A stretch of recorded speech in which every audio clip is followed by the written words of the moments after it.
think about the idea of putting kids on a diet?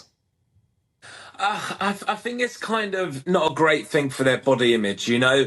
I feel like we've got to think about the mental health as well. I mean, I don't think a diet's really necessary. I think it's more down to what the parent is feeding the child. Surely the parent should just do this, sort of on the sly, on the secret, and don't make it such a big problem, because then it's going to really affect their mental health and just their whole body image. They're going to feel, terrible in themselves. They're going to be thinking, why? Why do I have to do a diet? Am I a strange, weird, like it's going to make them feel uncomfortable.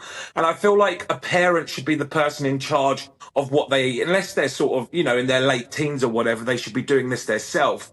But I think it's the parents' responsibility to correct. George, have you never heard of Pester Power? I've got 2 kids.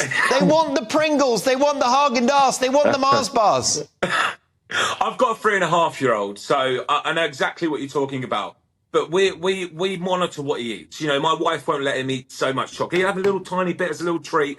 We are very careful, and we're very cautious, and we're very, we're just looking after him, and we're giving him the best life, and we want him to be healthy. I know I'm not exactly the slimmest guy around, but my wife takes care of that, and she's very good at making sure that he eats healthy. And I think it ultimately comes from the parent.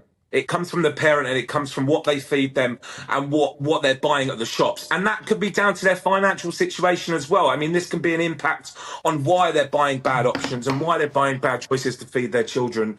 It can be many factors, but I genuinely believe that it starts from where the parents are, really, what they're feeding their kids.